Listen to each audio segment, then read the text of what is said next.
Alright, what's going on, guys? So we are doing the Kingdom Rush Origins Dragon Boneyard on the Heroic Challenge. This is level 11, and of course it's going to be Veteran mode. And you can see my hero is the basic guy, and he's level 10. Yours should be level 10 by now, I believe. Mine certainly was. And for the upgrades, we have maxed out on the Tower Tree for Master Architects. Then over at the Ultimate Power and back to battle, so only 2 points into the Hero Tree. Infernal Nova on the Reinforcements. Fear of Damned and Soul Echoes for the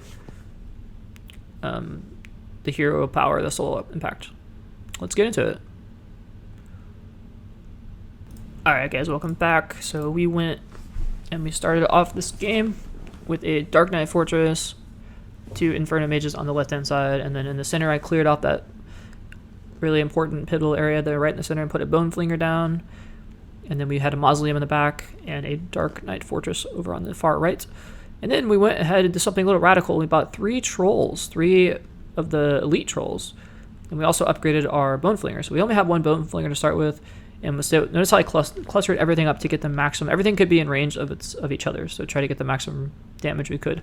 And then we put the Mausoleum up on the left. And I had our hero standing over on the left to help out that side. So I figured I would have enough damage with the trolls to help out on the right side. My hero would need to be standing on the left to start with. So that's exactly what we did. And we're plopping down our reinforcements on the right and putting our hero power on the left. Try to kill off these Vikings. And notice how the trolls just shred through those ice wolves. Getting that early game money is so important. So we also have to be careful about the ice witches coming over on the right. So I put the reinforcements on top of them to try to stall them out, make sure those shards did not slip past. That was also kind of the reason why I put the Black Knight Fortress there as well, because I knew those shards were going to be a problem early game. And I just dropped the Soul Impact to try to kill out as many Vikings as I could. You're going to end up doing that wave 1. That's just kind of how it works. There's just so many guys wave 1. You don't quite have enough damage to deal with them, so don't be afraid to use your Soul Impact. You're going to definitely need to use it the first wave. But that's okay, because the cooldown, if you can kill some of them with the Soul Impact, you actually get a reset on the cooldown. So you can see it's almost back up right now. And I've just been plopping down reinforcements as you need them. It's going to be a mix, just kind of whenever you get a chance to plop them in, plop them in. I've been putting them kind of a mix on the right and left-hand side. And then you're going to want to get those Mausoleum upgraded because that's really cheap DPS. That's what I did right there. And then I'm going to call the wave in relatively early. I want the money, and I want the resets on my cooldowns, so that's what I've been doing. Now, another reason why the trolls are so helpful is to take care of those apex predators. Otherwise, they're going to cause you so many problems, rather. And then those axe flingers are the main concern. Notice how I put the hero power onto the axe flinger so my trolls don't take damage. If you don't do that, your trolls will die, and it's pretty much game over when that happens. So you're going to want to be very careful not to lose your trolls early on. The second wave is where you'll most likely lose them, so you have to be so careful. But otherwise, the trolls are really good because they can kill off the apex predators, they kill off the ice wolves, but they die to the axe flingers. So you have to be really wary of that. See, their health is starting to take a little bit of damage right there. It doesn't take too long for the axe flingers to kill your stuff off. Over on the left, I am stalling the pole bears. My hero died, but that's okay. He'll be back up, and we have all that AP, all that magic damage to clear off these pole bears and all the armor guys that come out. That's why you have to have the AP. And then we maxed out our Bone Flinger Tower in the center on the right-hand side to deal with all of the Apex Predators and the other high magic resist stuff. So it's kind of like the AP goes on the left and the direct damage goes on the right-hand side to start with. And yeah, it's pretty good. Apex Predators, look up, they die pretty fast to the Bone Flingers. They get absolutely shredded right there. And then it's a little bit tedious on the left-hand side, just stalling out these polar bears. They can be a bit scary, but thankfully they do die fairly quickly to the magic towers. And I did not lose any of the trolls going into the third wave, so we are looking very good right now. And then notice on the left-hand side, you're going to start seeing the Valkyries come out with all of the Vikings. And these things are pretty scary. And I'm also having to unfreeze my towers so they keep doing damage. I had to drop a Soul Impact to kill off all the Vikings, otherwise they would have just kept running by. The Valkyries are a really big deal because they can summon more guys, and they have high magic resist, so it's just such an important, so key that they die fast. And the Valkyries actually die surprisingly quickly to the magic, but you have to kill off all the other stuff first. So just immediately, when you get a chance, just drop the Soul Impacts on their waves. That's what I'll be doing for most of the game here. And notice we upgraded our Inferno mages. Now most of them are level 3 by this point, so they're going to be doing quite a bit of damage. And that's what you're going to want to prioritize, because that's where most of your damage is going to come from the game. And there's going to be so many high armor guys you're going to have to take out. I went ahead and put another Bone Flinger up towards the top to help deal with these summoners, I want to call them. They're like the ice guys. Notice are freezing my towers. They also chuck snowballs, which do damage. They have very high magic resist, but very low physical damage, or very low armor. So they do die very quickly to Bone Flingers. And over top left, went ahead and dropped a Soul Impact just to kind of thin out the wave. You can notice all the droughts that have been spawning. That's what happens after all the Vikings die, and that's okay. They die fairly quickly, but you have to get them out of the way so you can focus on the Valkyries. And once the Valkyrie is just by herself, she will take a ton of damage from the mage towers. So it's just going to take a little bit of practice. I would follow this method if you can, and just know that you may have to go back and try it a few times to get the wave management right. This is definitely one of the harder levels in the game, in my opinion, for the heroic challenge, and I think also for the veteran challenge. But definitely this level is fairly tricky on veteran mode. But so far so good.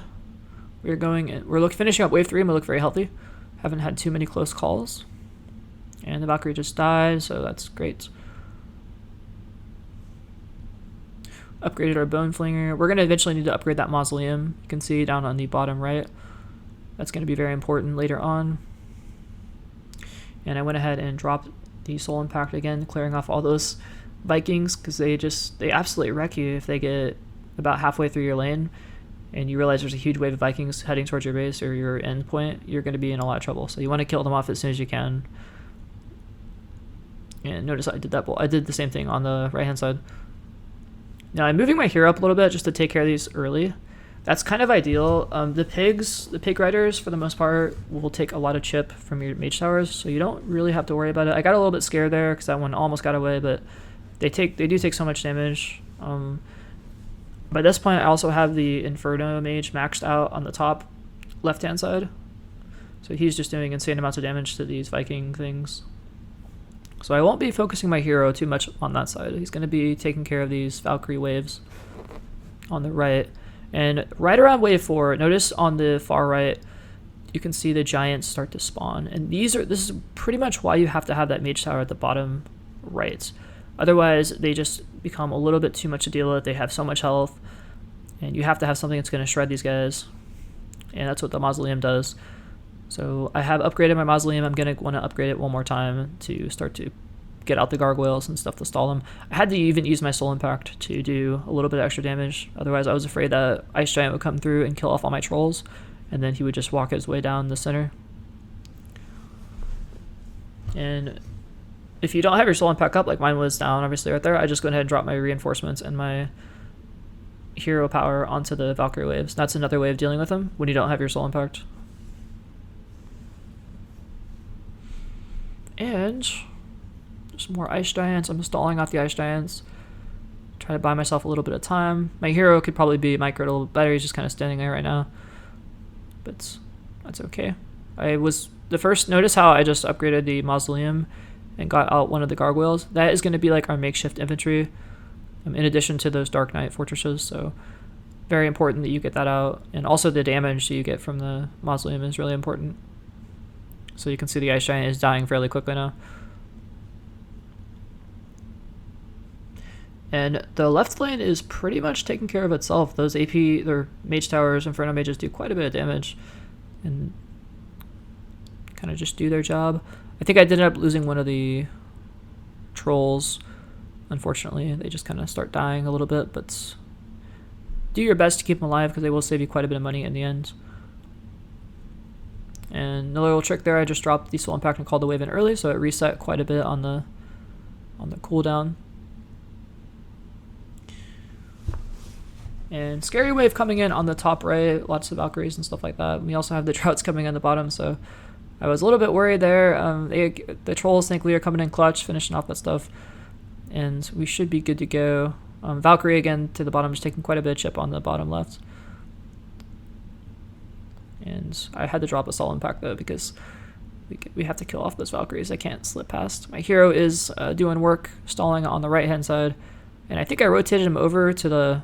Yeah, he's going over to the left, but just in time to catch those droughts. I popped my hero power and my hero to try and stall those guys out. Otherwise, the magic resist is so high that Mage Tower couldn't finish them off. So that was a little bit of a scary moment, but we survived. And then now the right hand is looking a lot more secure. We have upgraded Dark Knight Fortress. We have the gargoyles coming out. We have the Bone Flingers fully upgraded in the center. Looking very solid. And this is what you should have by wave 5. And also notice I have both Infernos on the left-hand side. So really anything to do to help kill these Valkyries off, which are probably the most annoying enemy in the game.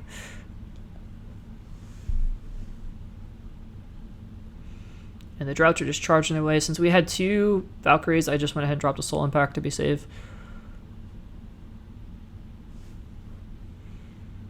And you can see that drought just shrugging off that Mage Tower like it's nothing. We have to use our hero power, our hero there to kill him.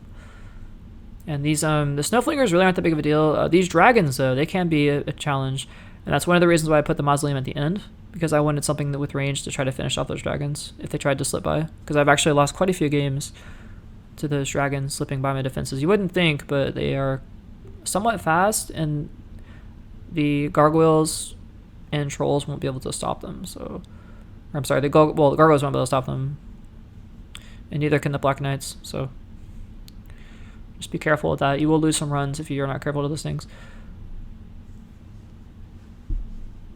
Now upgrading our Dark Knight Fortress, giving a few upgrades to the Mausoleum. I pretty much maxed out the Mausoleum this game. I had everything upgraded. I think I had the possessions, the upgraded souls that come out. Those are going to increase your DPS quite a bit. It's quite a good upgrade. And the Bone Flingers, of course, very important there. So look at that dragon almost getting away. I think I had to drop the Soul Impact. Yeah. So that's what I'm talking about. These guys can be scary.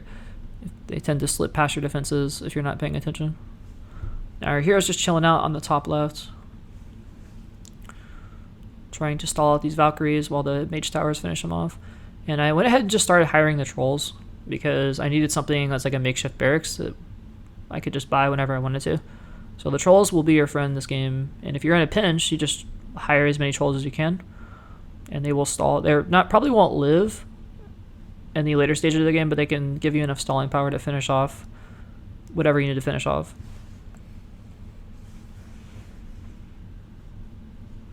Now, pretty quiet here as we finish off this 5th wave. We're about to get into the final wave. These ice guys will die very quickly here to the Inferno Mage. And Ice Giants give a ton of money. One final Valkyrie wave, and we will call it in early. Try to call the wave in early as often as you can, because it gives you extra money, so you will eventually do more damage. Because of all the extra money you'll earn. It's the gold earned is very important. Now, this wave is a bit chaotic. It's pretty much, if you can see the setup I have, everything should be fairly maxed out at this point. I think I maxed the Dark Knight Fortress last because Dark Knights are generally, they don't do a lot of damage, but they're very tanky. So if as long as they're tanking enough, you don't usually need to put more points into Dark Knights. Just put points into damage, and then as you need to, upgrade the Dark Knights. The Mausoleum, very important at the top left. You can see that. I will eventually start hiring gargoyles. And the fully upgraded Mausoleum on the bottom right is also very important. And yeah, just finish up. If you're at this point, really it just comes down to management. Your hero, just kind of put him where he needs to be. I juggled him back and forth between the lanes when I saw something was getting a little bit out of hand. If he's about to die, try to run him back so he doesn't die. It's much more important. If you can get away with low HP and just sit there and recharge, that's a lot better than waiting for him to come off cooldown. So just pay attention to that. On the final, I think the very end here, we're going to see a lot of Ice Giants come out on the left-hand side. But as long as you have the gargoyles and stuff at the top by this point, you should be fine. The Mage Tower, between the gargoyles stalling and the Mage Tower chipping them away, it's pretty good. Notice I didn't upgrade the the last 2 spots, because you have to clear the ice first, and then it just wasn't worth it. They're in a very inconvenient spot, so I never really bothered to upgrade those towers. 2 Valkyries coming out the bottom right, but we have so much stuff just between the gargoyles and the Dark Knights, and I think I hired the skeleton guys as well to try and stall, so we were nice and safe there. My hero's just doing his thing, just being annoying. And I think, yeah, here's where the ice giants start to walk out. Quite a few guys. Starts with 1, and like you see like 2, 3, I think it's like 5 or 6 that come out.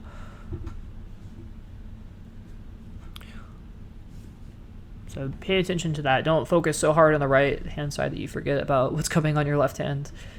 For a while it's just the pigs, but then these giants you can see they're starting to pile out. And they can be a bit overwhelming if you're not careful. Those possessions are really helpful to have. The gargoyle is really helpful to have.